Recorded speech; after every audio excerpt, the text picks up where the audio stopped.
इस वीडियो के अंदर हम बात करेंगे औद्योगिकरण का युग किस तरीके से चला है। औद्योगिकरण के युग में क्या हुआ है, किस तरीके से उद्योग का निर्माण हुआ है, किस तरीके से हम औद्योगिकरण के युग की तरफ बढ़े हैं। तो यहाँ पर हम देखें, जैसे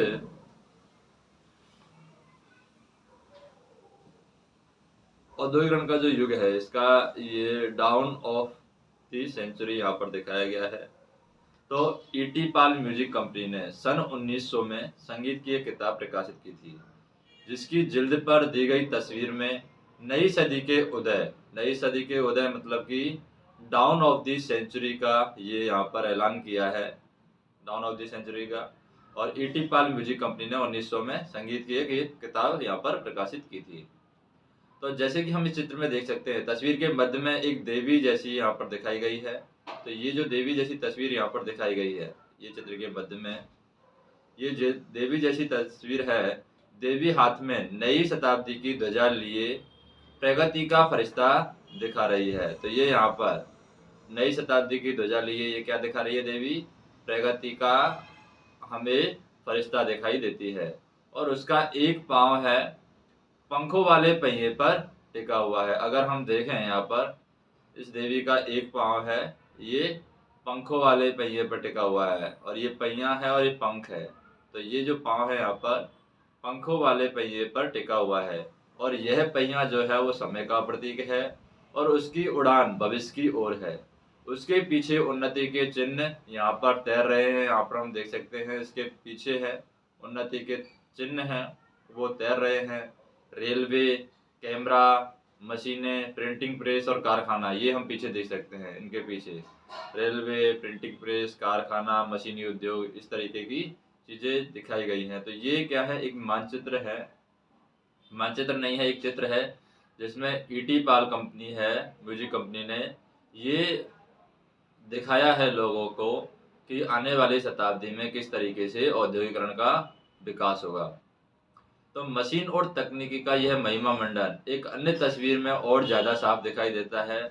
और यह तस्वीर है, उसकी अगर बात करें, व्यापारिक पन्नों पर 200 साल पहले छपी थी। अगर हम दूसरी चित्र की बात करें, तो दूसरा चित्र है हमारे पास में, ये दूसरा चित्र है, 26 जनवरी 1901 को छपी थी ये तस्वीर। और इस तस्वीर में क्या है, दो जादूगर यहाँ पर बताए गए हैं। एक जादूगर ये है और एक जादूगर यहाँ पर ये है। तो दो जादूगर यहाँ पर बताए गए हैं, और दोनों जादूगर क्या बताते हैं यहाँ पर। ऊपर वाले हिस्से में हम बात करें, प्राच्य इलाके का अलादीन है। ये हम बात करें, ये प्राच्य इलाके का अलादीन है ऊपर वाले हिस्से में। और नीचे वाले हिस्से की अगर बात करें, नीचे वाले हिस्से में कौन सा जादूगर है, अब ये अलादीन है। अलादीन ने क्या है, इसने अपने जादुई चिराग को रगड़ करके एक भव्य महल का निर्माण यहाँ पर किया है। ये अलादीन ने यहाँ पर एक भव्य महल का निर्माण, जादुई चिराग को रगड़ करके एक भव्य महल का निर्माण किया है। दूसरा जादूगर यहाँ पर बताया गया है, उसकी अगर बात करें तो वो है एक आधुनिक मैकेनिक है। दूसरा वाला जादूगर ये यहाँ पर ये आधुनिक मैकेनिक है, जो अपने आधुनिक औजारों से एक नया जादू रच रहा है। यह पुल, पानी के जहाज, मीनार, गगनचुंबी इमारतें ये बनाता है। अलादीन पूर्व और अतीत का प्रतीक है, और मैकेनिक पश्चिम और आधुनिकता का प्रतीक है। ये तस्वीर हैं आधुनिक विश्व की विजय गाथा कहती हैं, और इस गाथा में आधुनिक विश्व द्रुत तकनीकी बदलावों व आविष्कारों, मशीनों व कारखानों, रेलवे और बाष्पोत्सव की दुनिया के रूप में दर्शाया गया है। इसमें औद्योगिकरण का इतिहास है, विकास की कहानी के रूप में सामने आता है, और आधुनिक युग तकनीकी प्रगति के भव्य युग के रूप में उभरता है। अब ये छवियां और ये संबंध है लोकमानस का हिस्सा बन चुके हैं। हम तेज औद्योगिकरण की प्रगति और आधुनिकता के काल के रूप में इनको नहीं देख सकते। आपको नहीं लगता है कि रेलवे और फैक्ट्रियों का निर्माण, गगनचुंबी इमारतें और पुलों का विस्तार है, समाज के विकास के द्योतक है। तो यहाँ पर हम देखें कि ये जो प्राच्य क्या होता है, प्राच्य शब्द की अगर बात करें, प्राच्य है भूमध्य सागर के पूर्व में स्थित जो देश है उसे हम कहते हैं प्राच्य। आमतौर पर यह शब्द एशिया के लिए इस्तेमाल किया जाता है और पश्चिम नजरिए में प्राच्य इलाके आधुनिक, पारंपरिक और रहस्यमय थे। उसके बाद में अगर हम बात करें यहाँ पर कि इस अध्याय को पढ़ने के बाद हम क्या समझेंगे, ये जो छवियां हैं, ये जो छवियां, दो छवियां बनाई गई हैं, ये किस प्रकार विकसित हुई, इन विचारों से हमारा क्या संबंध है, क्या औद्योगिकरण के लिए तीव्र तकनीकी विकास हमेशा जरूरी होता है, क्या आज भी हम तमाम तरह के कामों के दिनों दिन बढ़ते मशीनीकरण का गुणगान कर सकते हैं, औद्योगिकरण से लोगों की जिंदगी पर क्या असर पड़ा है। ऐसे सवालों का जवाब देने के लिए हमें औद्योगिकरण के इतिहास को समझना होगा। इस अध्याय में हम क्या करेंगे, यही इतिहास पढ़ेंगे कि यहाँ हम दुनिया के पहले औद्योगिक राष्ट्र ब्रिटेन और उसके बाद में भारत में औद्योगिकरण का अध्ययन करेंगे, जहाँ औद्योगिक बदलावों का पैटर्न औपनिवेशिक शासन से तय हो रहा था। जैसे अगर हम बात करें औद्योगिक क्रांति से पहले क्या हो रहा था, औद्योगिकरण को अक्सर हम कारखानों के विकास के साथ ही जोड़ करके देखते हैं। और जब हम औद्योगिक उत्पादन की बात करते हैं तो हमारा आशय है फैक्ट्रियों में होने वाले उत्पादन से होता है, और जब हम औद्योगिक मजदूरों की बात करते हैं तो हमारा आशय है कारखानों में काम करने वाले मजदूरों से होता है। औद्योगिकरण के इतिहास अक्सर प्रारंभिक फैक्ट्रियों के स्थान से या प्रारंभिक फैक्ट्रियों के स्थापना से शुरू होते हैं। अगर आदि की बात करें, आदि क्या होता है, किसी चीज की पहली या प्रारंभिक अवस्था का जो संकेत है उसे हम आदि कहते हैं। जैसे कि पर इस सोच में एक समस्या है। दरअसल इंग्लैंड और यूरोप में फैक्ट्रियों की स्थापना से पहले ही अंतर्राष्ट्रीय बाजार के लिए बड़े पैमाने पर औद्योगिक उत्पादन होने लगा था। यह उत्पादन फैक्ट्रियों में नहीं होता था।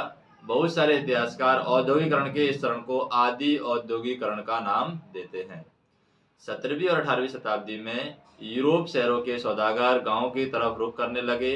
वे किसानों और कारीगरों को पैसा देते थे और उनसे अंतर्राष्ट्रीय बाजार के लिए उत्पादन करवाते थे। और उस समय विश्व व्यापार के विस्तार और दुनिया के विभिन्न भागों में उपनिवेशों की स्थापना के कारण चीजों की मांग बढ़ने लगी थी, और इस मांग को पूरा करने के लिए केवल शहरों में रहते हुए उत्पादन नहीं बढ़ाया जा सकता था। वजह यह थी कि शहरों में शहरी दस्तकार और व्यापारी गिल्ड्स काफी ताकतवर थे। ये गिल्ड्स उत्पादकों के संगठन होते थे। गिल्ड से जुड़े उत्पादक कारीगरों को प्रशिक्षण देते थे, उत्पादकों पर नियंत्रण रखते थे, प्रतिस्पर्धा और मूल्य तय करते थे तथा व्यवसाय में नए लोगों को आने से रोकते थे। और शासकों ने भी क्या किया है, शासकों ने विभिन्न गिल्ड्स को खास उत्पादों के उत्पादन और व्यापार का एकाधिकार दिया हुआ था। फलस्वरूप क्या हुआ, नए व्यापारी शहरों में कारोबार नहीं कर सकते थे, इसलिए वे गांवों की तरफ यहाँ पर जाने लगे हैं। फिर हम बात करें 18वीं सदी में कताई की। अगर बात करें 18वीं सदी में कताई किस तरीके से होती है, यहाँ पर परिवार के सभी सदस्य है धागा बनाने के काम में लगे रहते थे और एक चरखे पर केवल एक ही तकली यहाँ पर बन रही है। तो गाँव में गरीब काश्तकार व दस्तकार सौदागारों के लिए काम करने लगे थे। जैसा हमने देखा है कि जब ऐसा समय था जब खुले खेत खत्म होते जा रहे थे, कॉमन्स की वाड़ाबंदी की जा रही थी, जब तक अपनी रोजी रोटी के लिए साझा जमीनों से जलावन की लकड़ी, वेरियां, सब्जियां, भूसा और चारा आदि बीन करके काम चलाने वाले छोटे किसान और गरीब किसान आमदनी के लिए नए स्रोत ढूंढ रहे थे। बहुतों के पास छोटे मोटे खेत तो थे, लेकिन उनसे घर के सारे लोगों का पेट नहीं भर सकता था। इसलिए जब सौदागर वहां आए और उन्होंने माल पैदा करने के लिए पेशगी रकम दी तो किसान फौरन यहाँ पर तैयार हो गए। सौदागरों के लिए काम करते हुए वे गांव में ही रहते हुए अपने छोटे छोटे खेतों को ही संभाल सकते थे। उसके बाद में स्टेपलर की बात करें। स्टेपलर क्या होता है, एक ऐसा व्यक्ति जो रेशों के हिसाब से ऊन को स्टेपल करता है या फिर छांटता है। फुलर क्या होता है, फुलर एक ऐसा व्यक्ति हो जाता है जो फूल करता है, यानी चुन्नटों के सारे कपड़े को समेटता है। एक होता है कार्डिंग। कार्डिंग क्या होता है, वह प्रक्रिया जिसमें कपास और ऊन आदि रेशों को कताई के लिए तैयार किया जाता है, तो उसे हम कहते हैं कार्डिंग। तो इन आदि औद्योगिक उत्पादन से होने वाली आमदनी ने खेती के कारण सिमटती आय में बड़ा सहारा दिया है और अब उन्हें पूरे परिवार के श्रम संसाधनों के इस्तेमाल का मौका भी मिल गया है। इन व्यवस्थाओं से शहरों और गांवों के बीच में एक घनिष्ठ संबंध विकसित हुआ। सौदागर रहते तो शहरों में थे, लेकिन उनके लिए काम ज्यादातर देहात में चलता था। इंग्लैंड के कपड़ा व्यवसायी जो स्टेपलर से ऊन खरीदते थे उन्हें उसे सूत काटने वालों के पास पहुंचा देते थे और इससे जो धागा मिलता था उसे बुनकरों यानी कि फुलर्ज फुलर्ज और रंगसाजों के पास में ले जाया जाता था। लंदन में कपड़ों की फिनिशिंग होती थी और उसके बाद निर्यातक व्यापारी कपड़े को अंतर्राष्ट्रीय बाजार में बेच देते थे। इसलिए लंदन को तो फिनिशिंग सेंटर के रूप में जाना जाने लगा था। यह आदि औद्योगिक व्यवस्था व्यावसायिक आदान प्रदान के नेटवर्कों का हिस्सा थी और इस पर यहाँ पर सौदागरों का नियंत्रण था और चीज़ों का उत्पादन कारखानों की बजाय घरों में होता था और उत्पादन के प्रत्येक चरण में प्रत्येक सौदागर 20 से 25 मजदूरों से काम करवाता था। इसका मतलब यह था कि कपड़ों के हर सौदागर के पास सैकड़ों मजदूर यहाँ पर काम करते थे। कारखानों के उदय की अगर हम बात करें, इंग्लैंड में सबसे पहले 1730 के दशक में कारखाने खुले, लेकिन उनकी संख्या में तेजी से इजाफा 18वीं सदी के आखिरी में हुआ। कपास नए युग का पहला प्रतीक था और 19वीं सदी के आखिरी में कपास के उत्पादन में भारी बढ़ोतरी हुई और 1760 में ब्रिटेन अपने कपास उद्योगों की जरूरतों को पूरा करने के लिए 25 लाख पाउंड कच्चे कपास का आयात करता था और 1787 में यह आयात बढ़कर के 220 लाख पाउंड तक पहुंच गया और यह इजाफा है उत्पादन की प्रक्रिया में बहुत सारे बदलावों का परिणाम था। और ये बदलाव कौन से हैं? अगर हम बात करें, 18वीं सदी में कई ऐसे आविष्कार हुए हैं जिन्होंने उत्पादन प्रक्रिया कार्डिंग, ऐंठना, कताई और लपेटने के हर चरण की कुशलता बढ़ा दी है और प्रति मजदूर उत्पादन बढ़ गया है। पहले से ज़्यादा मजबूत धागों और रेशों का उत्पादन होने लगा है। इसके बाद रिचर्ड आर्कराइट ने सूती कपड़ा मिल की रूपरेखा सामने रखी है। अभी तक कपड़ा उत्पादन पूरे देहात में फैला हुआ था और यह काम लोग अपने अपने घर से ही करते थे, लेकिन अब महंगी नई मशीनें खरीदकर उन्हें कारखानों में लगाया जा सकता था। कारखानों में सारी प्रतिक्रियाएं एक छत के नीचे एक मालिक के हाथों में आ गई थी और इसके चलते उत्पादन प्रक्रिया पर निगरानी, गुणवत्ता का ध्यान रखना और मजदूरों पर नज़र रखना संभव हो गया था। और जब तक उत्पादन गांवों में हो रहा था तब तक ये सारे काम संभव नहीं थे। उसके बाद में हम बात करें कि अगर उस नए मौसम की नज़र को देखें जिसके कारण लंकाशायर दुनिया में सूत कताई के लिए आदर्श स्थान बनता जा रहा था, तो शाम के धुंधलके में दमकता कॉटन मिल यहाँ पर हम देख सकते हैं। ये सबसे शानदार नज़ारा यहाँ पर दिखाई देता है। उसके बाद में हम देखें 19वीं सदी की शुरुआत में कारखाने इंग्लैंड के भूदृश्य का अभिन्न अंग बन गए थे। ये नए कारखाने इतने विशाल, नई प्रौद्योगिकी को ताकत इतनी जादुई दिखाई देती है कि उस समय के लोगों की आंखें चौंधिया जाती थी। लोगों का ध्यान कारखानों पर टिका रह जाता था। वे इस बात को मानो भूल ही जाते थे कि उनकी आंखों से ओझल गर्मियां और वर्कशॉप में भी अभी भी उत्पादन चालू है। औद्योगिक परिवर्तन की अगर रफ्तार की हम बात करें तो औद्योगिक प्रक्रिया कितनी तेज थी? क्या औद्योगिकरण का मतलब केवल फैक्ट्री उद्योगों के विकास तक सीमित था या इससे आगे भी था? तो यहाँ पर हम एक चित्र देखते हैं। ये जो चित्र दिखाया गया है औद्योगिक मैनचेस्टर, ये धुआं छोड़ती चिमनियाँ औद्योगिक इलाकों की यहाँ पर पहचान बन जाती हैं। पहला तो क्या था? औद्योगिक परिवर्तन की रफ्तार में पहला था सूती उद्योग और कपास उद्योग ब्रिटेन के सबसे फलते फूलते उद्योग थे। तेजी से बढ़ता हुआ कपास उद्योग 1840 के दशक तक औद्योगिकरण के पहले चरण में सबसे बड़ा उद्योग बन चुका था और इसके बाद लोहा और स्टील उद्योग आगे निकल कर के आए। 1840 के दशक से इंग्लैंड में और 1860 के दशक से उसके उपनिवेशों में रेलवे का विस्तार होने लगा। फलस्वरूप लोहे और स्टील की जरूरतें तेजी से बढ़ी और 1873 तक ब्रिटेन के लोहा और स्टील निर्यात का मूल्य लगभग 7.7 करोड़ पाउंड हो गया था और यह राशि इंग्लैंड के कपास निर्यात के मूल्य से दुगनी थी। दूसरा हम बात करें, नए उद्योग परंपरागत उद्योगों को इतनी आसानी से हाशिए पर नहीं ढकेल सकते थे।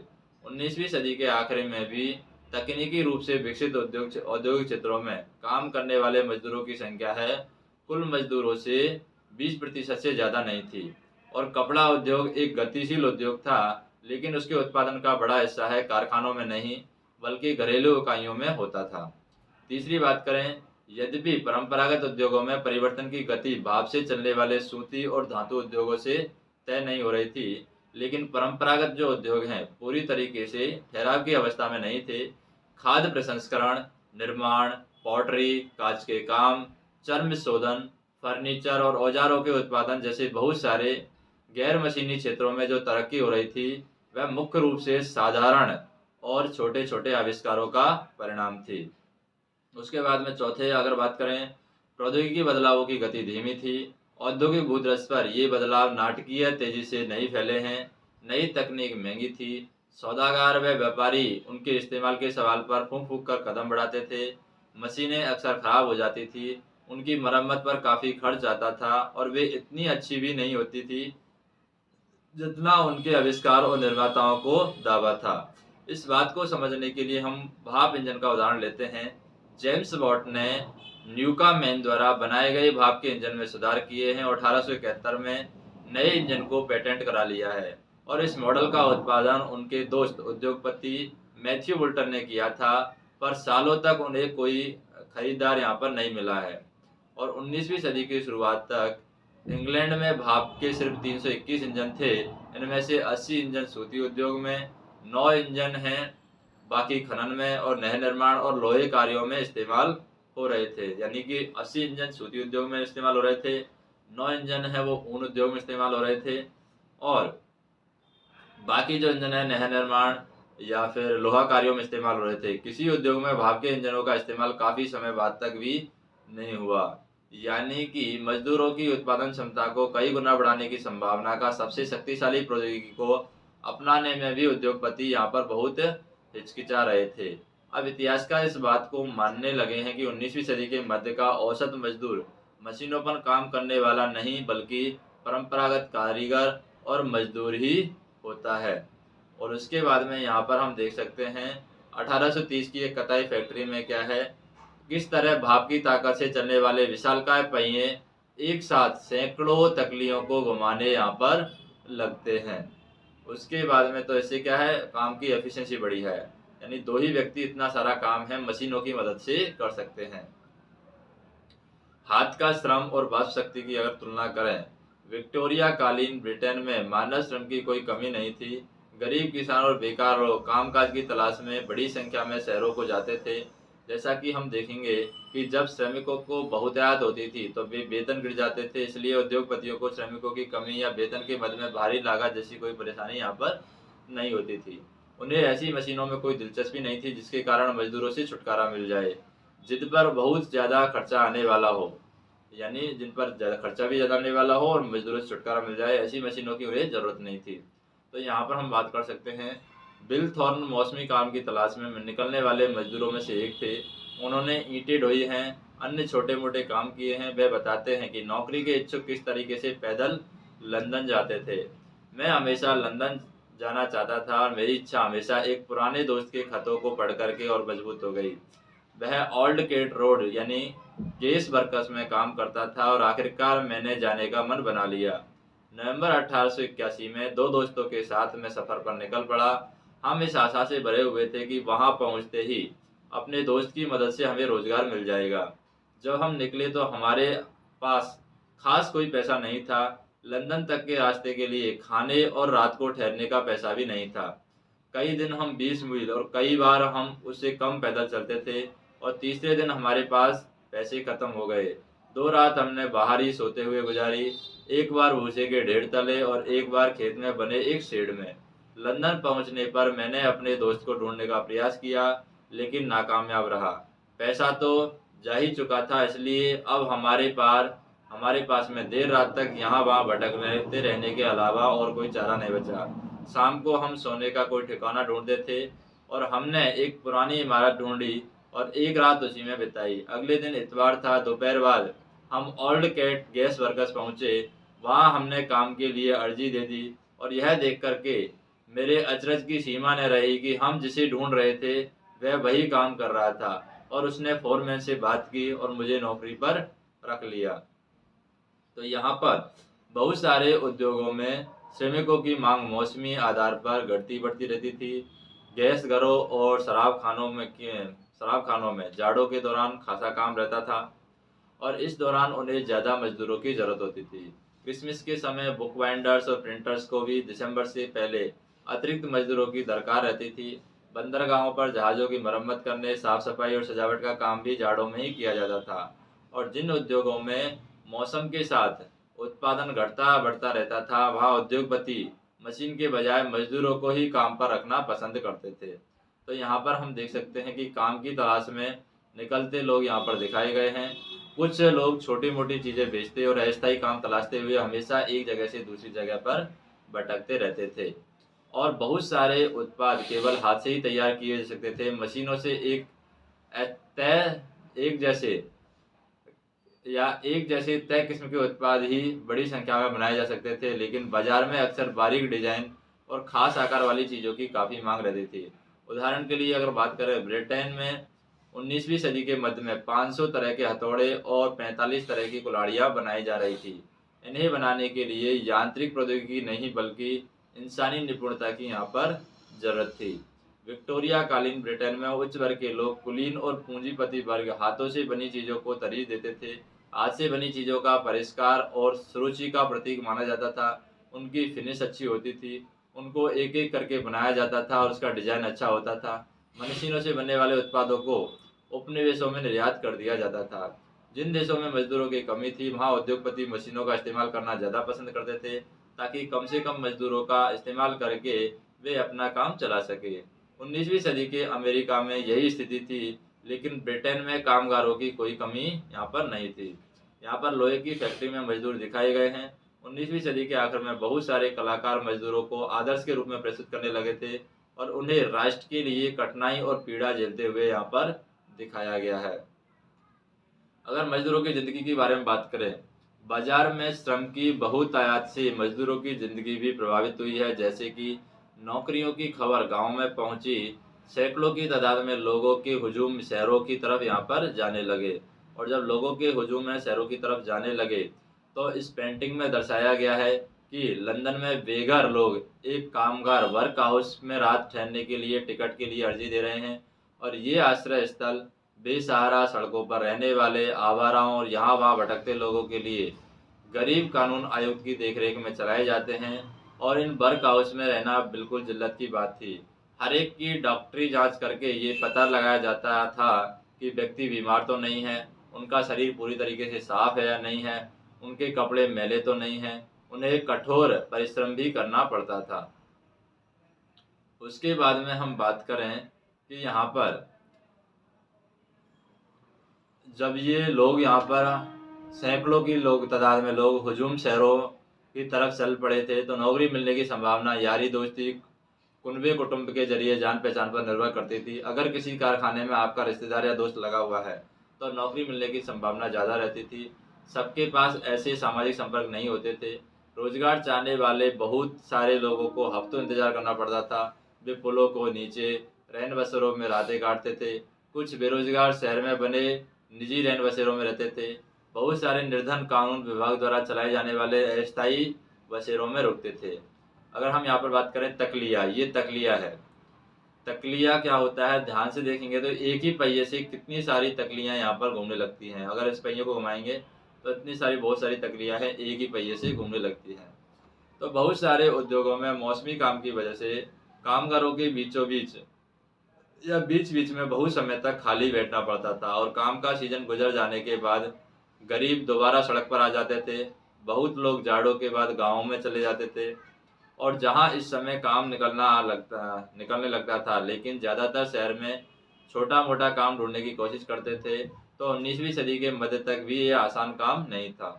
19वीं सदी की शुरुआत में वेतन में कुछ सुधार आया, लेकिन इससे मजदूरों की हालात में बेहतरी का पता नहीं चलता है।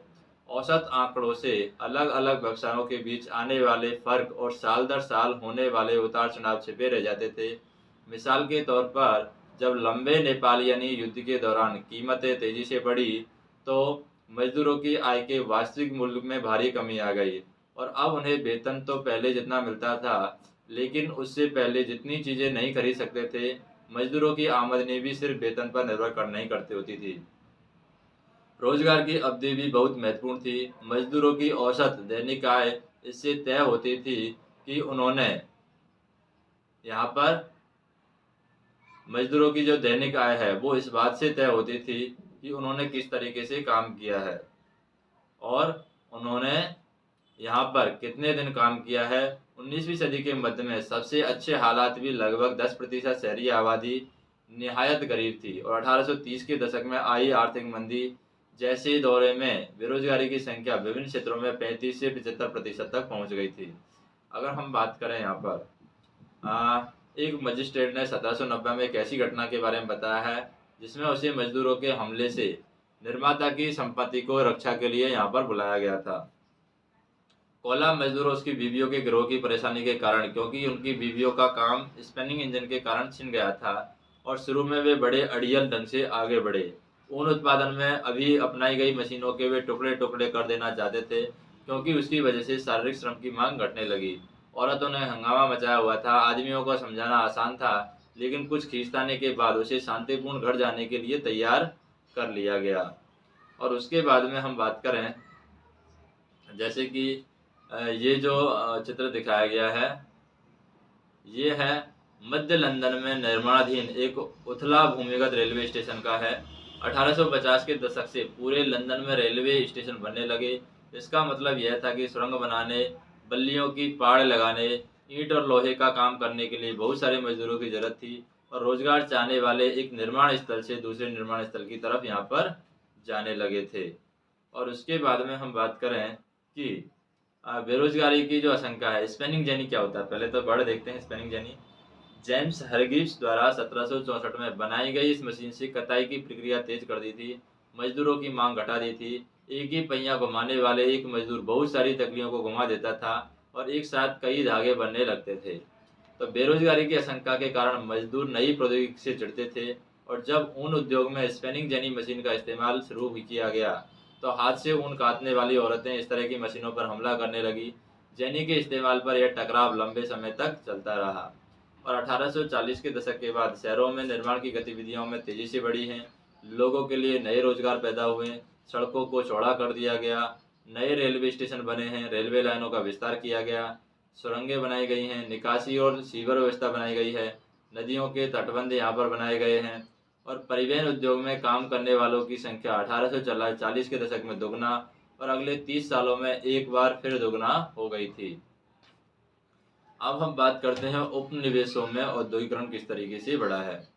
उपनिवेशों में औद्योगिकरण की अगर बात करें तो अब भारत पर नज़र डालते हैं और देखते हैं कि एक उपनिवेश का औद्योगिकरण कैसे होता है। यहाँ पर हम कारखाने उद्योग के साथ साथ गैर मशीनी क्षेत्र पर भी ध्यान देंगे। हमारा अध्ययन मुख्य रूप से कपड़ा उद्योग पर सीमित रहेगा।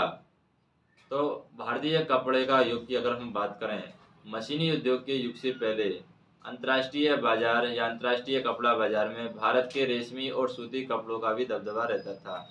बहुत सारे देशों में मोटा कपास पैदा होता था, लेकिन भारत में पैदा होने वाला कपास महीन किस्म का था।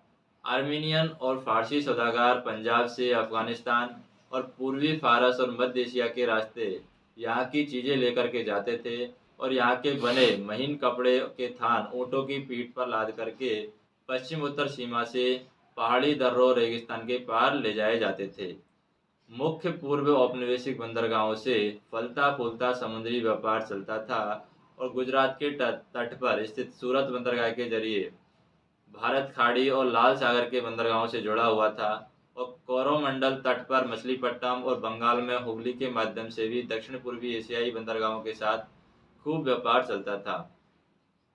निर्यात व्यापार के इस नेटवर्क में बहुत सारे भारतीय व्यापारी और बैंकर्स यहाँ पर सक्रिय थे, और ये उत्पादन में पैसा लगाते थे, चीज़ों को लेकर के जाते थे, निर्यातकों को पहुँचाते थे। माल भेजने वाले आपूर्ति सौदागरों के जरिए बंदरगाह नगर देश के भीतर इलाकों में जुड़े होते थे। ये सौदागर बुनकरों की पेशगी देते थे और बुनकरों से तैयार कपड़ा खरीदते थे और उसे बंदरगाहों तक पहुँचाते थे। बंदरगाहों पर बड़े जहाज मालिक और निर्यात व्यापारियों के दलाल कीमत पर मोल भाव करते थे और आपूर्ति सौदागर से ये माल खरीद लेते थे। 1750 तक भारतीय सौदागरों के नियंत्रण वाला एक नेटवर्क टूटने लगा। यूरोपीय कंपनियों की ताकत बढ़ती जा रही थी। पहले उन्होंने स्थानीय जो दरबारों से कई तरह की रियायतें हासिल की, और उसके बाद उन्होंने व्यापार पर इजारेदारी अधिकार प्राप्त कर लिए थे, और इससे सूरत हुगली और दोनों पुराने बंदरगाह कमज़ोर पड़ गए। इन बंदरगाहों से होने वाले निर्यात में नाटकीय कमी आई है। पहले जिस कर्जे से व्यापार चलता था वह खत्म होने लगा, और धीरे धीरे स्थानीय बैंकर दिवालिया हो गए। और 17वीं सदी के आखिरी सालों में सूरत बंदरगाह से होने वाले व्यापार का जो कुल मूल्य है 1.6 करोड़ रुपए था, जो 1740 के दशक तक गिर करके 30 लाख रुपए रह गया। उसके बाद में हम बात करें, जैसे कि यहाँ पर ये चित्र देख सकते हैं, ये सूरत में इंग्लिश फैक्ट्री का है, 17वीं सदी का ये चित्र है। और इसमें अगर हम बात करें कि सूरत व हुगली है यहाँ पर कमज़ोर पड़ रहे थे और मुंबई व कलकत्ता की स्थिति सुधर रही थी। पुराने बंदरगाहों की जगह नए बंदरगाहों का बढ़ता महत्व औपनिवेशिक सत्ता की बढ़ती ताकत का संकेत था। नए बंदरगाहों के जरिए होने वाले जो व्यापार यूरोपीय कंपनियों के नियंत्रण में था और यूरोपीय जहाज़ों के जरिए होता था। बहुत सारे पुराने व्यापारी या पुराने व्यापारी घराने ढह चुके थे, जो बचे रहना चाहते थे उनके पास यूरोपीय व्यापारी कंपनी के नियंत्रण वाले नेटवर्क में काम करने के अलावा कोई ऑप्शन नहीं था। और इन बदलावों ने बुनकरों व अन्य कारीगरों की ज़िंदगी में किस तरीके से बदलाव किया है, उसकी अगर हम बात करें, पहली बात करें कि बुनकरों का क्या हुआ। जो बुनकर काम पर लगा हुआ एक बुनकर है, गुजरात का दिखाया गया है। तो 1760 के दशक के बाद ईस्ट इंडिया कंपनी की सत्ता के सुदृढ़ीकरण की शुरुआत में भारत के कपड़ा निर्यात में गिरावट नहीं आई। ब्रिटिश कपास उद्योग अभी फैलना शुरू नहीं हुआ था। यूरोप में बारीक भारतीय कपड़ों की भारी मांग थी, इसलिए कंपनी भी भारत से होने वाले कपड़े के निर्यात को ही फैलाना चाहती थी। उसके बाद में 1760 से 1770 के दशक में बंगाल और कर्नाटक में राजनीतिक सत्ता स्थापित करने से पहले ईस्ट इंडिया कंपनी को निर्यात के लिए लगातार सप्लाई आसान से नहीं मिल पाती थी। बुने हुए कपड़े को हासिल करने के लिए फ्रांसीसी, डच और पुर्तगालियों के साथ साथ स्थानीय व्यापारी भी होड़ में रहते थे और इस प्रकार बुनकर और आपूर्ति सौदागर खूब मोलभाव करते थे और अपना माल सबसे ऊंची बोली लगाने वाले खरीदार को बेचते थे। लंदन भेजे गए अपने पत्र में कंपनी के अफसरों ने आपूर्ति में मुश्किल और ऊंचे दामों का बार बार जिक्र किया था। लेकिन एक बार ईस्ट इंडिया कंपनी की राजनीतिक सत्ता स्थापित हो जाने के बाद कंपनी व्यापार पर अपना एकाधिकार का दावा कर सकती थी। फलस्वरूप उसने प्रतिस्पर्धा खत्म करने और लगातों पर अंकुश लगाने, कपास व रेशम से बनी चीज़ों को नियमित आपूर्ति सुनिश्चित करने के लिए प्रबंधन और नियंत्रण की एक नई व्यवस्था लागू कर दी। और यह काम कई चरणों में किया गया। पहले चरण में क्या किया, कंपनी ने कपड़ा व्यापार में सक्रिय व्यापारियों और दलालों को खत्म करके बुनकरों पर ज़्यादा प्रत्यक्ष नियंत्रण स्थापित करने की कोशिश की। कंपनी ने बुनकरों पर निगरानी रखने, माल इकट्ठा करने और कपड़ों की गुणवत्ता जांच करने के लिए वेतनभोगी कर्मचारी तैनात कर दिए, जिन्हें गुमास्ता कहा जाता था। दूसरा, कंपनी को माल बेचने वाले बुनकरों को अन्य खरीदारों के साथ साथ कारोबार करने पर पाबंदी लगा दी थी। इसके लिए उन्हें पेशगी रकम दी जाती थी और एक बार काम का ऑर्डर मिलने पर बुनकरों को कच्चा माल खरीदने के लिए कर्ज दे दिया जाता था और जो कर्ज लेते थे उन्हें अपना बकाया हुआ कपड़ा यहाँ पर गुमास्ता में ही देना पड़ता था और उसे वे किसी और व्यापारी को नहीं बेच सकते थे। और जैसे जैसे कर्ज मिलते गए, महीन कपड़े की मांग बढ़ने लगी। ज़्यादा कमाई के आस में बुनकर पेशगी स्वीकार करने लगे। बहुत सारे बुनकरों के पास जमीन के छोटे छोटे पट्टे थे, जिन पर वे खेती करते थे और अपने परिवार की ज़रूरतें पूरी कर लेते थे। अब वे इस जमीन को भाड़े पर दे करके पूरी तरह बुनकरी में लगाने लगे थे, यानी बुनकरी में आग लगाने लगे थे। अब पूरा परिवार यही काम करने लगा था। बच्चे और औरतें सभी कुछ ना कुछ काम करते थे। लेकिन जल्दी ही बहुत सारे बुनकर गांवों में बुनकरों और गौमस्तों के बीच टकराव की खबर आने लगी और इससे पहले आपूर्ति सौदागर अक्सर बुनकर गांवों में रहते थे और बुनकरों से उनके नज़दीकी ताल्लुक यहाँ पर रखते थे। तो बुनकरों से जब नज़दीकी ताल्लुक रखते थे तो वे बुनकरों की ज़रूरतों का ख्याल रखते थे और संकट के समय उनकी वो मदद भी करते थे।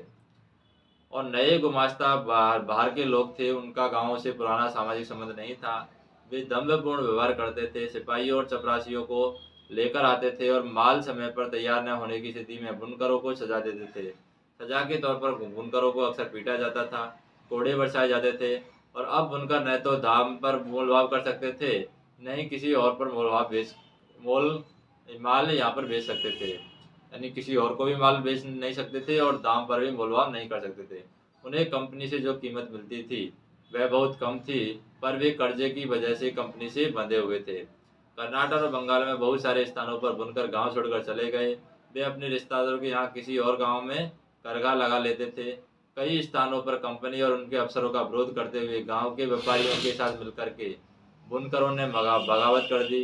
कुछ समय बाद बहुत सारे बुनकर कर्जा लौटाने से इनकार करने लगे। उन्होंने करगे बंद कर दिए और खेतों में मजदूरी करने लगे। फिर यहाँ पर पटना के आयुक्त ने लिखा था कि ऐसा लगता है कि 20 साल पहले जहानाबाद और बिहार में कपड़ों का बड़े पैमाने पर उत्पादन होता था। जहानाबाद में यह बिल्कुल बंद हो गया, जबकि बिहार में बहुत कम उत्पादन होता है। यह मैनचेस्टर में बनी सस्ती और टिकाऊ वस्तुओं का परिणाम है, जिससे स्थानीय निर्माता प्रतिस्पर्धा नहीं कर सकते। उसके बाद में भारत में मैनचेस्टर का आना की अगर बात करें, 1772 में ईस्ट इंडिया कंपनी के अफसर हेनरी पतुलू ने कहा था कि भारतीय कपड़ों की मांग कभी कम नहीं हो सकती, क्योंकि दुनिया में किसी और देश में इतना अच्छा माल नहीं बनता है। लेकिन हम देखते हैं कि 19वीं सदी के शुरुआत में भारत के कपड़ा निर्यात में गिरावट आने लगी, जो लंबे समय तक जारी रही। 1812 से 11 में सूती माल का हिस्सा कुल निर्यात का 33% था, जो 50 से 51 में 1850 से 51 में मात्र 3% रह गया था। ऐसा क्यों हुआ? इसके निहितार्थ क्या थे? जैसे अगर हम बात करें, sensor reports of central privacies में बुनकरों के कोष्टी समुदाय के बारे में कहा गया था कि भारत के अन्य भागों में महीन कपड़ा बनाने वाले बुनकरों की तरह कोष्टियों का भी बुरा समय चल रहा है। वे मैनचेस्टर से इतनी भारी तादाद में आने वाली आकर्षक चीज़ों का मुकाबला नहीं कर पा रहे हैं। हाल ही के सालों में वे बड़ी संख्या में जहाँ से जाने जाते हैं, वे मुख्य रूप से बिहार का रुख कर लेते हैं और यहाँ दिहाड़ी मजदूरी के तौर पर उन्हें रोजी रोटी मिल जाती है। जब इंग्लैंड में कपास उद्योग विकसित हुआ, तब वहाँ के उद्योगपति दूसरे देशों से आने वाले आयात को लेकर के परेशान दिखाई देने लगे। उन्होंने सरकार पर दबाव डाला कि वह आयातित कपड़े पर आयात शुल्क वसूल करे, जिससे मैनचेस्टर में बने कपड़े बाहरी प्रतिस्पर्धा के बिना इंग्लैंड में आराम से बिक सके। दूसरी तरफ उन्होंने ईस्ट इंडिया कंपनी पर दबाव डाला कि वह ब्रिटिश कपड़ों को भारतीय बाजारों में ही बेचे, और 19वीं सदी के शुरुआत में ब्रिटेन के वस्त्र उत्पादों के निर्यात में नाटकीय वृद्धि हुई। 18वीं सदी के आखिर में भारत में उत्पादकों को न के बराबर निर्यात होता था, और 1850 तक आते आते सूती का कपड़ा या सूती का आयात भारतीय आयात में 31% हो चुका था, और 1870 तक यह आंकड़ा 50% से ऊपर चला गया था। इस प्रकार भारत में कपड़ा बुनकरों के सामने एक साथ दो समस्याएं थी। उनका निर्यात बाजार ढह रहा था और स्थानीय बाजार है यहाँ पर सुकड़ने लगा था। उसके बाद में हम बात करें, ये बॉम्बे हार्बर 18वीं सदी के आखिरी का चित्र बताया गया है, और इस चित्र में हम देखें कि जो चीज़ें हैं यहाँ पर, मुंबई और कलकत्ता 1780 के दशक से व्यापारिक बंदरगाहों के रूप में विकसित होने लगे थे, और यह पुरानी व्यापारिक व्यवस्था के पतन और औपनिवेशिक अर्थव्यवस्था के विकास का यहाँ पर ये समय था। फिर हम बात करें यहाँ पर, ये मुंबई का क्या है, ताज होटल हम मान सकते हैं इसको। अब स्थानीय बाजार में मैनचेस्टर के आयातित मालों की भरमार थी। कम लागत पर मशीनों में बनने वाले आयातित कपास उत्पाद इतने सस्ते थे कि बुनकर उसका मुकाबला नहीं कर सकते थे, और 1850 के दशक तक देश के ज़्यादातर बुनकर इलाकों में गिरावट और बेकारी के भी हिस्से का भरमार यहाँ पर थी।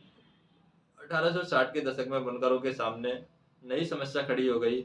उन्हें अच्छी कपास नहीं मिल पा रही थी। जब अमेरिकी गृह युद्ध शुरू हुआ, तो अमेरिका ने कपास की आमद बंद हो गई, और ब्रिटेन है भारत से कच्चा माल मंगाने लगा। भारत से कच्चे कपास के निर्यात में इस वृद्धि से उसकी कीमतें आसमान छूने लगी। भारतीय बुनकरों को कच्चे माल के लाले यहाँ पर पड़ गए थे।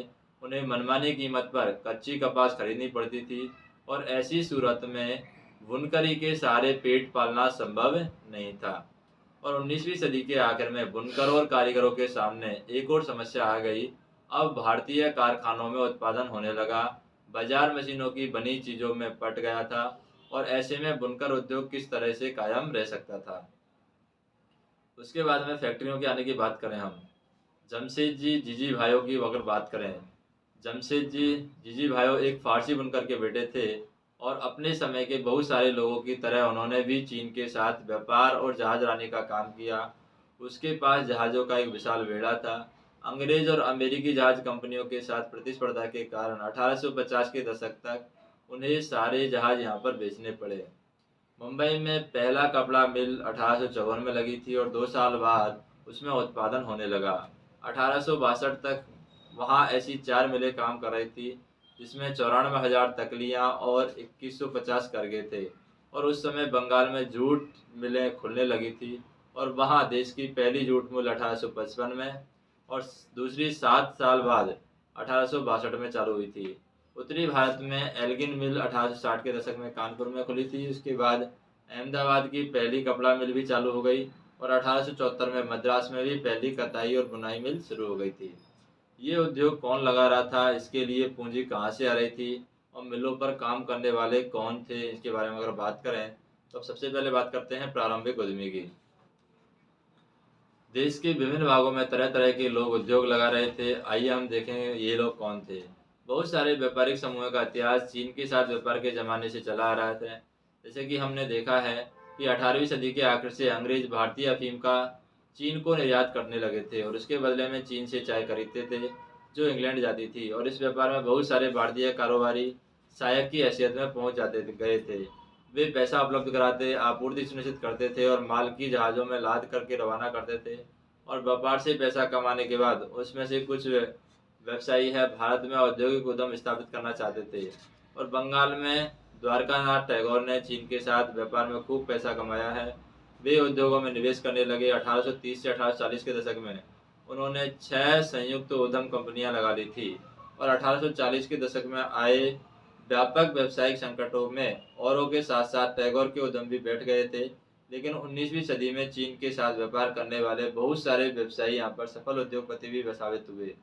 मुंबई में डिंसा पेटेंट और आगे चलकर देश में विशाल औद्योगिक साम्राज्य स्थापित करने वाले जमशेदजी जमशेदजी नुसरावानजी टाटा जैसे पारसियों ने आंशिक रूप से चीन को निर्यात करके आंशिक रूप से इंग्लैंड की कच्ची कपास निर्यात करके पैसा कमा लिया। और 1917 में कलकत्ता में देश की पहली जूट मिल लगाने वाले मारवाड़ी व्यवसायी सेठ हुकमचंद जी ने चीन के साथ व्यापार किया और यही काम प्रसिद्ध उद्योगपति जीडी बिड़ला के पिता और दादा ने किया है। द्वारकानाथ टैगोर का विश्वास था कि भारत पश्चिमीकरण और औद्योगिकरण के रास्ते पर चलकर ही विकास कर सकता है। उन्होंने जहाजरानी, जहाज निर्माण, खनन, बैंकिंग, बागान और बीमा क्षेत्र में निवेश किया। उसके बाद में पूंजी इकट्ठा करने के लिए कुछ व्यापारिक नेटवर्कों का सहारा लिया गया। मद्रास के कुछ सौदागर बर्मा से व्यापार करते थे, जबकि कुछ के मध्य पूर्व में पूर्वी अफ्रीका में, कुछ के यहाँ पर मध्य पूर्व और पूर्वी अफ्रीका का संबंध थे। इसके अलावा कुछ वाणिज्यिक समूह थे, लेकिन वे विदेशी व्यापार से सीधे जुड़े हुए नहीं थे। वे भारत में व्यवसाय करते थे। वे एक दूसरे से दूसरी जगह पर जा सकते थे, सूद पर पैसा चलाते थे, एक शहर से दूसरे शहर में पैसा पहुंचाते थे और व्यापारियों को पैसा देते थे। और जब उद्योगों में निवेश के अवसर आए तो उनमें से बहुत ने फैक्ट्रियां लगा दी थी। अगर हम बात करें यहाँ पर 1912 में जे.एन. टाटा ने जमशेदपुर में भारत का पहला लोहा और इस्पात संयंत्र स्थापित किया। और भारत में लोहा और इस्पात उद्योग कपड़ा उद्योग के काफ़ी बाद शुरू हुआ था। और औपनिवेशिक भारत में औद्योगिकरण, मशीनरी, रेलवे और लोकोमोटिव का ज़्यादातर आयात भी किया जाता था। इसलिए स्वतंत्रता मिलने तक भारी उद्योग कोई खास आगे नहीं बढ़ सकता था। फिर जैसे भारतीय व्यापार पर औपनिवेशिक शिकंजा कसता गया, वैसे वैसे भारतीय व्यापारियों के लिए जगह यहाँ पर सुकर दी गई। उन्हें अपना तैयार माल यूरोप में बेचने से रोक दिया गया। अब वे मुख्य रूप से कच्चे माल और अनाज, कच्ची कपास, अफीम, गेहूं और नील का ही निर्यात कर सकते थे, जिनकी अंग्रेजों को जरूरत होती थी। धीरे धीरे उन्हें जहाजरानी व्यवसाय से बाहर कर धकेल दिया गया। पहले विश्व युद्ध तक यूरोपीय प्रबंधकीय एजेंसियां भारतीय उद्योगों के विशाल क्षेत्र का नियंत्रण करती थी और इसमें Bird Heilgers and company, Andrew Yule और जार्डिन स्किनर एंड कंपनी सबसे बड़ी कंपनियां थी। और ये एजेंसियां पूंजी जुटाती थी और संयुक्त उद्यम कंपनियां लगाती थी, उनका प्रबंधन संभालती थी। ज़्यादातर मामलों में भारतीय वित्त पोषक फाइनेंसर पूंजी उपलब्ध करवाते थे, जबकि निवेश और व्यवसाय से संबंधित फैसले यूरोपीय एजेंसियां लेती थी। यूरोपीय व्यापारी और उद्योगपतियों के अपने वाणिज्यिक परिसंघ थे, जिनमें भारतीय व्यवसायियों को शामिल नहीं किया जाता था। मजदूर कहाँ से आए, अगर उनकी बात करें, मुंबई के एक मिल के युवा कामगार 20वीं सदी की शुरुआत की बात करें, जब मजदूर गांव जाते थे तो अच्छे कपड़े पहनने की कोशिश करते थे। मजदूर कहाँ से आए हैं? फैक्ट्रियाँ होंगी तो मजदूर भी होंगे। फैक्ट्रियों के विस्तार से मजदूरों की मांग बढ़ने लगी। 1901 में भारतीय फैक्ट्रियों में 5,84,000 मजदूर काम करते थे और 1946 तक यह संख्या बढ़ कर के 24,36,000 हो चुकी थी। और ये मजदूर कहाँ से आए हैं, इनकी अगर बात करें, ज़्यादातर औद्योगिक इलाकों में मजदूर आसपास के जिलों में आते थे और जिन किसान कारीगरों को गांव में काम नहीं मिलता था वे औद्योगिक केंद्रों की तरफ जाने लगते थे। और 1911 में मुंबई के सूती कपड़ा उद्योग में काम करने वाले 50% से ज़्यादा मजदूर पास के रत्नागिरी जिले से आए थे और कानपुर की मिलों में काम करने वाले ज़्यादातर कानपुर जिले के ही गाँव में आते थे। और मिल मजदूर बीच बीच में अपने गाँव जाते रहते थे। वे फसलों की कटाई व त्योहारों के समय गांव लौट जाते थे। और बाद में जब नए कामों की खबर फैली तो दूर दूर से ये लोग भी आने लगे। संयुक्त प्रांत के लोग मुंबई के कपड़ा मिलों और कलकत्ता के जूट मिलों में काम करने के लिए यहाँ पर पहुँच रहे थे। फिर यहाँ पर मुख्य जावर की बात करें, उनका अंदाज हम देखते हैं। कपड़ों से जावर की सतह का पता चलता है। तो नौकरी पाना हमेशा मुश्किल था। हालांकि मिलों की संख्या बढ़ती जा रही थी, मजदूरों की मांग भी बढ़ रही थी, लेकिन रोजगार चाहने वालों की संख्या रोजगार के मुकाबले हमेशा ज़्यादा रही है। मिलों में प्रवेश भी निषिद्ध था। उद्योगपति नई मजदूरों की भर्ती के लिए प्राय एक जावर रखते थे और जावर कोई पुराना या विश्वस्त कर्मचारी होता था। वह अपने गांव से लोगों को लाता था, उन्हें काम का भरोसा देता था, उन्हें शहर में जमने के लिए मदद देता था, मुसीबत में पैसे से मदद करता था। इस प्रकार जावर ताकतवर और मजबूत व्यक्ति बन गया था। और बाद में जावर मदद के बदले पैसे व तोहफे की मांग करने लगे और मजदूरों की जिंदगी को वो नियंत्रित करने लगे। और समय के साथ साथ यहाँ पर फैक्ट्री मजदूरों की संख्या बढ़ने लगी। लेकिन जैसा कि हम देख सकते हैं कि कुल उद्योगपति श्रम शक्ति में उसका अनुपात है बहुत छोटा था। मुंबई के एक मिल मजदूर वसंत पारकर ने यहाँ पर कहा है कि मजदूर अपनी बेटों को मिल में काम पर रखवाने के लिए जावर को पैसे देते थे और मिल मजदूर शारीरिक और भावनात्मक रूप से उनके गांव से गहरे तौर पर जुड़े होते थे। वह गांव जाकर फसलों की कटाई कराता था। कोंकणी लोग धान काटने और घाटी यानी कि गन्ना काटने गांव में जाते थे और यह एक स्वीकृत व्यवस्था थी जिसके लिए मिल वाले छुट्टी दे देते थे। जावर की बात करें, जावर इन्हें अलग अलग इलाकों में सरदार या मिस्त्री आदि भी कहते थे। जावर को हम अलग अलग जगह पर, कहीं पर सरदार भी कहते थे, कहीं पर इनको मिस्त्री भी कहा जाता था। अहमदाबाद की मिल में कताई पर लगी हुई मजदूर औरतें यहाँ पर बताई गई हैं। औरतें मुख्य रूप से कताई विभाग में ही काम करती थी। भाई भोंसले मुंबई के ट्रेड यूनियन कार्यकर्ता थे और 1930 से 1940 के दशकों में बिताए गए अपने बचपन को उन्होंने इस प्रकार याद किया है कि उस जमाने में 10 घंटे की शिफ्ट होती थी। शाम 5 बजे से सुबह 3 बजे तक काम के सबसे भयानक घंटे थे। और मेरे पिताजी ने 35 साल नौकरी की है, उन्हें दमा जैसी बीमारी हो गई थी और वे काम करने से लाचार हो गए थे। और इसके बाद मेरे पिताजी वापस गाँव चले गए। उसके बाद में बात करें औद्योगिक विकास का अनूठापन की, अगर बात करें औद्योगिक विकास का अनूठापन किस तरीके से रहा है। भारत में औद्योगिक उत्पादन पर वर्चस्व रखने वाली यूरोपीय प्रबंधकीय एजेंसियों को कुछ खास तरह के उत्पादों में दिलचस्पी थी। उन्होंने औपनिवेशिक सरकार से सस्ती कीमत पर जमीन लेकर के चाय और कॉफ़ी के बागान लगाए हैं। खनन और नील और जूट कपास में पैसे लगाए हैं, निवेश किया है। और इसमें से ज़्यादातर पैसे या ज़्यादातर ऐसे उत्पाद थे जिनकी भारत में बिक्री के लिए नहीं बल्कि मुख्य रूप से निर्यात के लिए आवश्यकता थी। और 19वीं सदी के आखिर में जब भारतीय व्यवसायी उद्योग लगाने लगे तो उन्होंने भारतीय बाजार में मैनचेस्टर की बनी चीज़ों से प्रतिस्पर्धा नहीं की। भारत आने वाले ब्रिटिश मालों में धागा बहुत अच्छा नहीं था, इसलिए भारत के शुरुआती सूती मिलों में कपड़े की बजाय मोटी सूत धागे की बनाए जाते थे। जब धागे का आयात किया जाता था तो यह हमेशा बेहतर किस्म का होता था। भारतीय कताई मिलों से बनने वाले धागे का भारत के हथकरघा बुनकर इस्तेमाल करते थे और उसे चीन में निर्यात कर दिया जाता था। 20वीं सदी के पहली दशक में भारत में औद्योगिकरण का दर्रा कई बदलावों की चपेट में आ चुका था। स्वदेशी आंदोलन की गति मिलने से राष्ट्रवादियों ने लोगों को विदेशी कपड़े के बहिष्कार के लिए यहाँ पर प्रेरित किया। औद्योगिक समूह अपने समूह के हितों की रक्षा के लिए संगठित हो गए। उन्होंने आयात शुल्क बढ़ाने और अन्य रियायतें देने के लिए सरकार पर दबाव डाला। और 1906 के बाद चीन भेजे जाने वाले भारतीय धागे के निर्यात में कमी आने लगी। चीनी बाजारों में चीन और जापान की मिलों के उत्पादन छा गए थे और फलस्वरूप भारत में उद्योगपति धागे की बजाय कपड़ा बनाने लगे थे। और 1900 से 1912 के भारत में सूती कपड़े का उत्पादन यहाँ पर दोगुना हो गया था। तो पहले विश्व युद्ध तक औद्योगिक विकास धीमा रहा। युद्ध से एक बिल्कुल नई स्थिति पैदा हो गई।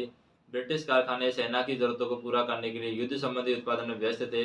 इसलिए भारत में मैनचेस्टर के माल का आयात कम हो गया और भारतीय बाजारों को रातों रात एक विशाल देशी बाजार मिल गया। और युद्ध लंबा खिंचा तो भारतीय कारखानों में फौज के लिए जूट की बोरियां, फौजियों के लिए वर्दी के कपड़े, टेंट व चमड़े के जूते और घोड़े व खच्चर की जीन और बहुत सारे अन्य सामान यहाँ पर बनने लगे और नए कारखाने हैं यहाँ पर लगाए गए। जैसे यहाँ पर इस चित्र में हम देख सकते हैं मद्रास चैम्बर ऑफ कॉमर्स का पहला दफ्तर है। 19वीं सदी के आखिर तक देश के विभिन्न क्षेत्रों में व्यवसायी मिलकर के चैम्बर ऑफ कॉमर्स बनाने लगे थे ताकि सही तरह से व्यवसाय कर सके और सामूहिक चिंता के मुद्दों पर फैसला ले सके।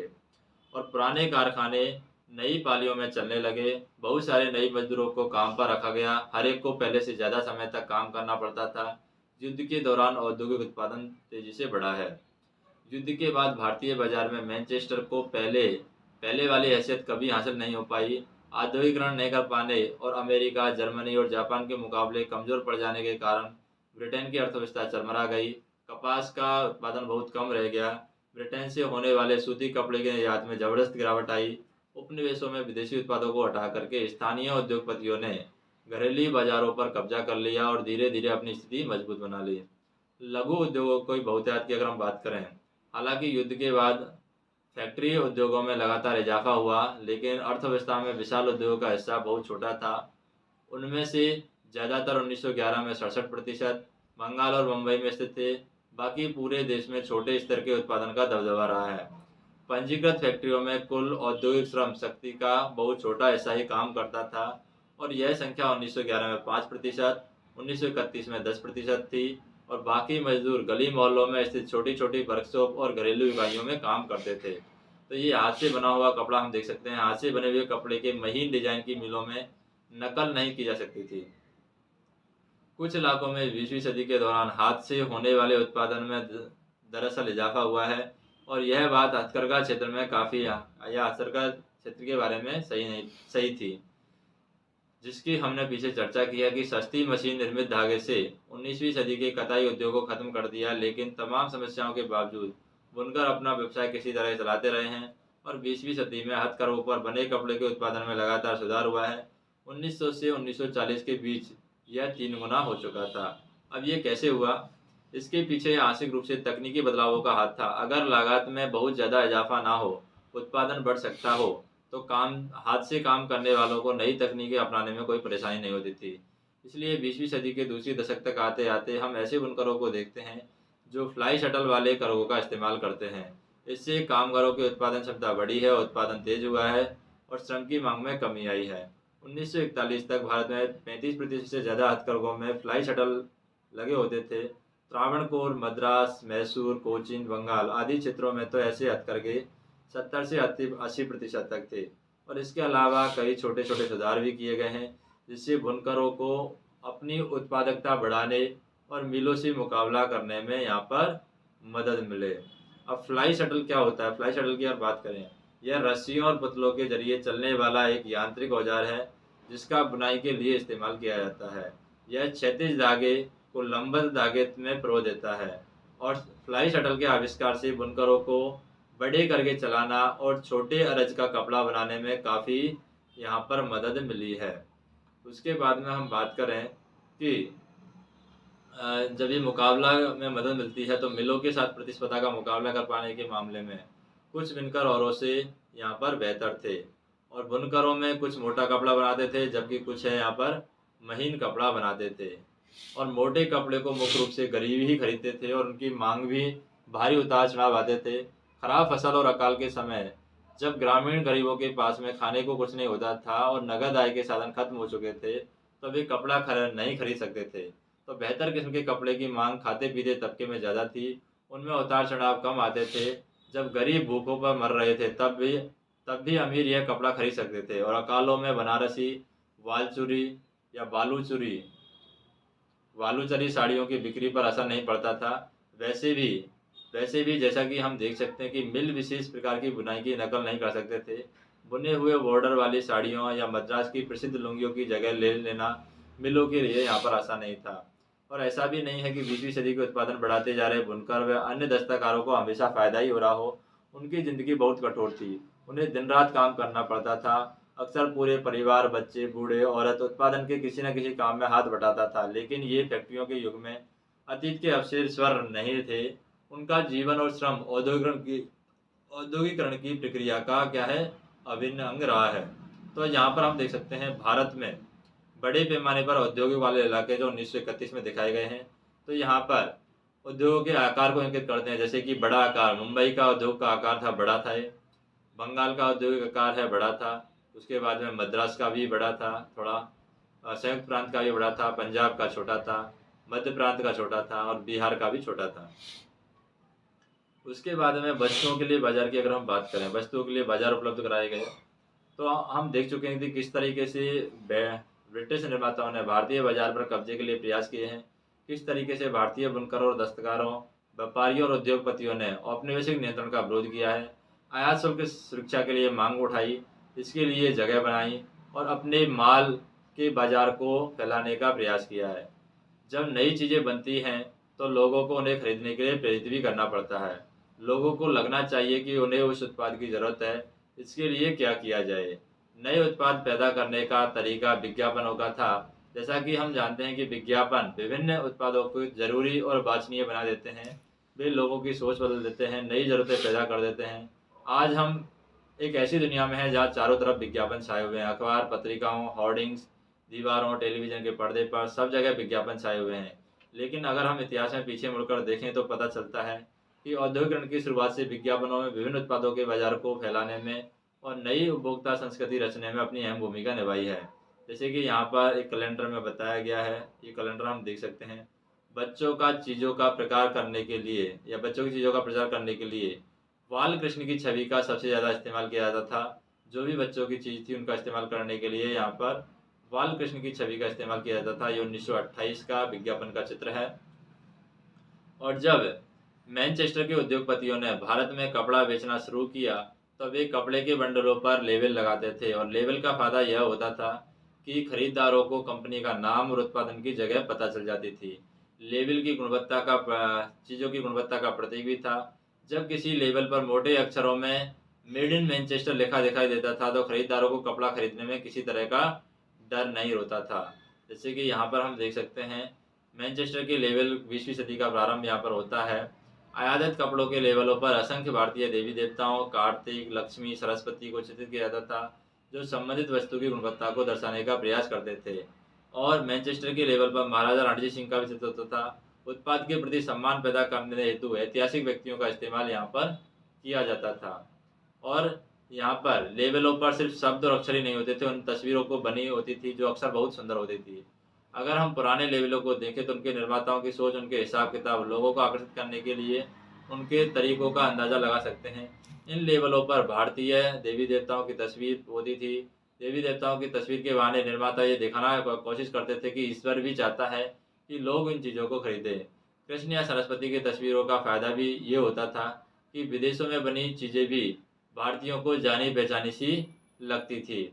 और 19वीं सदी के आखिर में निर्माता अपने उत्पादों को बेचने के लिए कैलेंडर छपवाने लगे।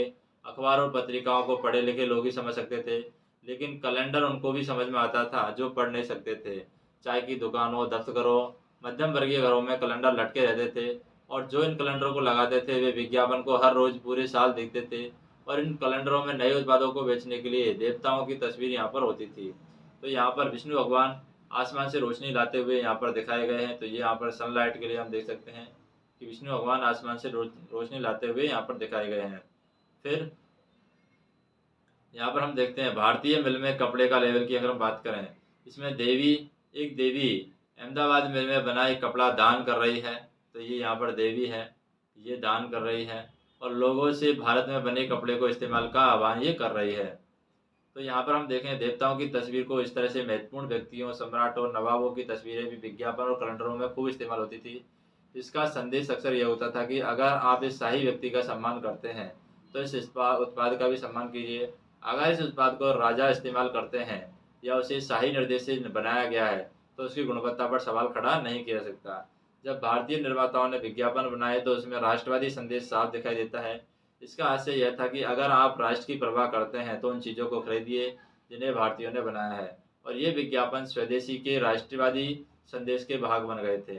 तो जाहिर है कि उद्योगों के युग में बड़े बड़े औद्योगिक बदलाव आए हैं, फैक्ट्रियों का उदय हुआ है, नई औद्योगिक श्रम शक्ति अस्तित्व में आई है। लेकिन जैसा कि हमने देखा है कि इस युग में हाथ से बनने वाली चीज़ें और छोटे पैमाने का उत्पादन भी औद्योगिक भूदृश्य का एक महत्वपूर्ण हिस्सा रहा है।